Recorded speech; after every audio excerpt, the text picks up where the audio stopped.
एक बार फिर एक और नई वैकेंसी के साथ आपके सामने है। और जैसा कि आपको पता है कि हमारा प्रयास रहता है कि हम ज़्यादा से ज़्यादा और लगभग हर डिपार्टमेंट की वैकेंसी आप तक पहुंचाएं, भले ही वो एक वैकेंसी ही क्यों ना हो। आज हम बात करने वाले हैं विद्युत विभाग, बिजली विभाग, एमपी पश्चिम क्षेत्र विद्युत वितरण कॉर्पोरेटेड लिमिटेड। और इसके कुछ दिनों पहले ही अभी हमने कुछ एक वैकेंसी डाली हुई थी इससे रिलेटेड। जैसे कि मैं आपको बता देता हूं कि ये वेबसाइट पर जब आप जाएंगे, इस वेबसाइट पर आपको जब आप करियर पर आप क्लिक करेंगे, तो करियर पर जब आप क्लिक करेंगे तो यहां पर आपको आ जाएंगे करंट ओपनिंग। यहां पर आप क्लिक कर देंगे तो यहां पर जो दिख रहा है advertisement for the recruitment of various class 3rd and class 4th post regular basis successful companies of at MPSCB, ये वैकेंसीज हम ऑलरेडी पोस्ट कर चुके हैं। जैसे ये आपको दिख रही हैं, यहाँ पर आपको वैकेंसी जो दिख रही है पहले ही हम इन चीजों को डाल चुके हैं। तो अगर आपको इन चीजों को देखना हो तो आप हमारी पुरानी वीडियो में जाके देख सकते हैं। आज हम बात कर रहे हैं regarding advertisement for the post of class 2nd in the successful company MPSCB of the regular basis. तो अब हम इस पर क्लिक कर देंगे। ये डॉक्यूमेंट पे हमने क्लिक कर दिया है। अब हमारे पास ये सामने आ गया और हमने इसको डाउनलोड कर लिया है। तो अब हम इसको देख लेते हैं कि क्या मांगा गया है, कैसा क्या इसमें रहने वाला है। वीडियो लगभग 10 से 12 मिनट का होने वाला है, क्योंकि बहुत सारी चीजें ऐसी होती हैं जो हमें बताना होता है। चलिए ये आ गया है, क्योंकि 23 पेज का है। देखो आप यहाँ पर 23 पेज का है, तो जो मुख्य चीजें हैं जैसे डेट हो गया, एलिजिबिलिटी हो गया, वो तो हमें बताना पड़ता है भाई, उसके बिना वीडियो ही नहीं हो पाएगा। देखिए ये वेबसाइट है www.mpwj.co.in, recruitment of various cadre of class 2nd। तो 2nd के लिए वैकेंसी है रेगुलर बेसिस 2025 के लिए है। MP Paschim Kshetra Vidyut Vitaran corporated limited on behalf of the following 6 wholly owned power companies की 6 पावर कंपनी है। गवर्नमेंट ऑफ मध्य प्रदेश में engage in the field of generation, transmission, trading, distribution electricity in the state. देखिए 2nd कुल मिला के 2nd class 2nd के लिए vacancy है। मेन फंक्शन इनका ये, नेम ऑफ कंपनी है, वेबसाइट इनकी ये है। अब हम आगे आते हैं डिटेल ऑफ वैकेंट पोस्ट। जो वैकेंसी है, जो भर्ती है, वो उसकी डिटेल देंगे हम। कैटेगरी क्या रहने वाली है, wise breakup of post including backlog, जो बैकलॉग पोस्ट है उसको भी ब्रेकअप करेंगे, उसको भी बताएंगे भाई किस श्रेणी को कितनी सीट मिली हुई है। Name of post assistant engineer या मैनेजर, डिस्ट्रीब्यूशन में हो, चाहे ट्रांसमिशन में हो, चाहे टेक्निकल में। इलेक्ट्रिकल ट्रेनिंग, टोटल पोस्ट कितनी, 31। अब कहां पर है, देखिए यहाँ पर नेम ऑफ कंपनी दिया हुआ है, कैटेगरी दिया हुआ है, निर्देश रिजर्व के यहाँ पे टोटल स्पेशली एबल्ड जो है उनके लिए यहाँ पर दिया हुआ है। तो आप अपनी कैटेगरी देख लीजिए, जैसे इंदौर, भोपाल, जबलपुर। तो इस जगह आप वैकेंसी देख लीजिए। Post of OBC which are to be kept on hold against which result shall not be declared, 13% रहेगा उनका। फिर दोबारा से हम बात करें, name of post assistant engineer manager civil trainee की पोस्ट है। यहाँ पर पूरा आप देख लीजिए किस श्रेणी से आप आते हैं, तो आप उसके हिसाब देख लीजिए। Assistant engineer manager IT 2 post है, यहाँ पर आप देखिए भोपाल में है। और अकाउंट ऑफिसर ट्रेनिंग 16 पोस्ट है इसमें। देखिए यहाँ पर लिखा रहता है ना, टोटल 16 अकाउंट ऑफिसर ट्रेनिंग सब लिखा हुआ है। मेरा प्रयास भी ये भी रहता है कि भाई आप नोटिफिकेशन पढ़ना सीखें, उससे आपको बहुत अच्छा लगेगा। Name of post manager HR management executive training 13 Indore में, भोपाल में। तो आप यहां पर इन चीजों को देखेंगे तो आपको समझ में आएगा। अब पोस्ट ओबीसी ये सब चीजें दी हुई है सबके साथ। लॉ ऑफिसर मैनेजर, देन उसके बाद welfare officer, then medical officer 18 है इसकी पोस्ट। शिफ्ट केमिस्ट 2 है पोस्ट। अब यहां पर ये पोस्ट पूरी हो गई है। अब यहां पर एब्रीविएशन दिए हुए हैं कि भैया आपको उनको देखना चाहते हैं। जनरल टर्म्स एंड कंडीशन क्या दी हुई है, सभी के साथ कंडीशन दी हुई है, किसके साथ कैसा क्या होने वाला है। यहाँ पे कैडर यानी पद का नाम दिया हुआ है, या क्वालिफिकेशन और एक्सपीरियंस दिया हुआ है। तो भैया ऐसा क्या आप में क्वालिफिकेशन होनी चाहिए, क्या आप में अनुभव होने चाहिए, तब इसमें आप काम कर पाएंगे। तो यहां पर आप सबसे पहले ये देखिए कि कौन सी पोस्ट है, फिर उसके बाद आप यहां पर एलिजिबिलिटी देखिए। ठीक है, तो अब हम देख लेते हैं। वैसे नॉर्मली जो देखा गया है कि भाई इसमें जैसे अकाउंट का है तो सीए मांगा जाएगा, इंजीनियर है तो बीई मांगा जाएगा। तो ये पता चल जाता है। मैनेजर एचआर है तो एमबीए एचआर से मांगा, देखिए लिखा हुआ है full time MBA HR PGD में एचआर फ्रॉम अ यूनिवर्सिटी। यहाँ पे डिस्टेंस जिन्होंने किया उनका नहीं मान्य होगा, क्योंकि स्पष्ट इन्होंने लिख दिया है फुल टाइम। लॉ ऑफिसर तो स्वाभाविक सी बात है, ठीक है। वेलफेयर ऑफिसर की हम बात करें तो the candidate should have regular full time degree in industrial relation and personal management में, चाहे मेडिकल ऑफिसर की हम एमबीबीएस चाहिए, शिफ्ट केमिस्ट्री की हम बात करें तो एमएससी केमिस्ट्री चाहिए। ठीक है, ये पूरी चीजें यहाँ पर हो गई हैं। For department contractual condition candidate के लिए यहाँ पे अलग कंडीशन है। एज लिमिट की हम बात करें for all the post of mention above 21 साल से बड़ा होना चाहिए, यानी 21 साल से कम नहीं होना चाहिए।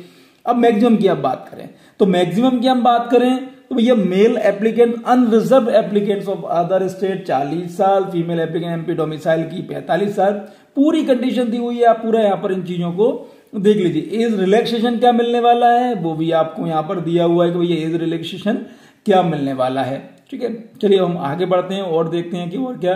रिजर्वेशन की हम बात करें तो रिजर्वेशन जो मध्य प्रदेश सरकार है, जो भी सरकार के माध्यम से जो होने वाले हैं वो यहाँ पर बिल्कुल भरपूर रहेंगे। Selection position online application will be invited, online application आपको भेजनी है। Online examination shall be conducted in the cities with in the state of, जो मध्य प्रदेश की सिटी है वहां पर ऑनलाइन एग्जामिनेशन होने वाले हैं। एमसीक्यू क्वेश्चन आने वाले हैं, पूरा डिटेल्ड यहाँ पर दिया हुआ है इन चीजों का, तो आप यहाँ पे भी इन चीजों को देख, cut off marks and CBT यहाँ पे भी देखें। और जिसमें जिन्होंने फॉर्म भर दिया होगा, पहले आपने एग्जाम वगैरह दिया होगा तो आपको समझ में आएगा। ऑनलाइन का एग्जामिनेशन जैसे सीबीटी होता है, कंप्यूटर बेस्ड टेस्ट होता है, उसके विषय में यहाँ पर जानकारी दी। एप्लीकेशन फीस, अब इस चीज की बात कर लेते हैं। देखिए, जैसा कि मैं हर बार कहता हूं कि नोटिफिकेशन को आपको ध्यान से पढ़ना है, नोटिफिकेशन को आपको ध्यान से पढ़ना है। उसको पढ़ने के बाद अगर आपकी योग्यता, अगर आपका अनुभव इसमें जो दिया गया उसके बराबर है या उससे ज्यादा है तो ही आप आवेदन करिए, अन्यथा आप बिल्कुल भी आवेदन मत करिए। क्योंकि application fee for unreserved category के लिए कितना है, 1200 रुपए, and that for SC ST OBC NCL EWS specially abled PWD के लिए कितना है, 600 रुपए। क्या लिखा हुआ है पढ़िए आप, the application fee is non refundable. अब मेरी एक चीज को समझिए, हम जॉब क्यों कर रहे हैं, बिकॉज हम बेरोजगार हैं। बेरोजगार जो व्यक्ति है मेरे हिसाब से उसके पास पैसों की दिक्कत है, पैसों की परेशानी है। अब आप एक चीज समझिए, आपने सब वैकेंसी देखी और आपने फॉर्म डाल दिया। अब मान लीजिए आप इसमें भी आते हैं और आपने 600, भाई 600 भी क्यों हम 600 रुपए खर्च करें। तो प्लीज आप नोटिफिकेशन को ध्यान से पढ़ लीजिए और उसके बाद ही आप इसमें आवेदन करिए। हाउ टू अप्लाई, कैसे अप्लाई करना है।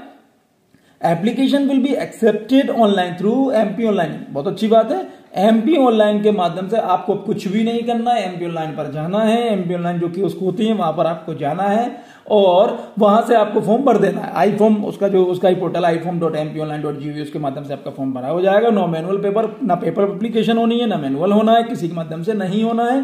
जो कुछ भी होना है वो एमपी ऑनलाइन के माध्यम से ही होना है। अब candidate are required to upload following documents as applicable online application. जब आप एमपी ऑनलाइन पर जाएं तो क्या क्या लेके जाएं, 10वीं की मार्कशीट और जो मार्कशीट है जो क्वालिफिकेशन से रिलेटेड है वो, और सर्टिफिकेट। एमपी मध्य प्रदेश का जो मूल निवासी प्रमाण पत्र है वो लेके जाएं, जाति प्रमाण पत्र लेके जाएं, ठीक है, इनकम जो आय प्रमाण पत्र लेके जाएं, अगर PWD अगर है तो वो प्रमाण पत्र आप लेके जाएं, ठीक है। एक्स सर्विसमैन अगर हैं तो उसका लेके जाएं, एक्सपीरियंस सर्टिफिकेट लेके जाएं, experience certificate from current employ उसका लेके जाएं। Candidate will be required to upload जब आपका जो लेटेस्ट फोटोग्राफ है वो लेके जाना है आपको।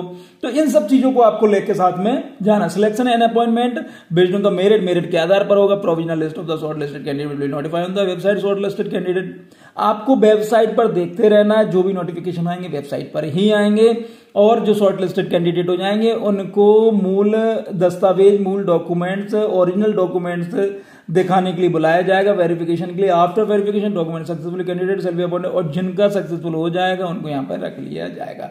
General condition information and instruction, the candidate should be Indian, भारतीय होना चाहिए। Can must read rule book thoroughly before apply. ये जो मैं आपसे कह रहा हूं भाई जी, तो ये जो कैंडिडेट को जो बताया गया है वो आप पूरा पढ़ लीजिए। क्योंकि होता क्या है कि कई बार आप महत्वपूर्ण बात नहीं पढ़ पाते हैं और कई बार वही चीज पूछ ली जाती है, वही उसी चीज की वजह से आप रुक जाते हैं। ये लिखा हुआ है जो मैं बार बार कहता हूं, ईमेल आईडी, मोबाइल नंबर बिल्कुल वही लिखिए जो आप यूज करते हैं और उनको 1 साल तक आपको नहीं बदलना है। ध्यान से समझ लीजिए, उनको 1 साल तक आपको नहीं बदलना है।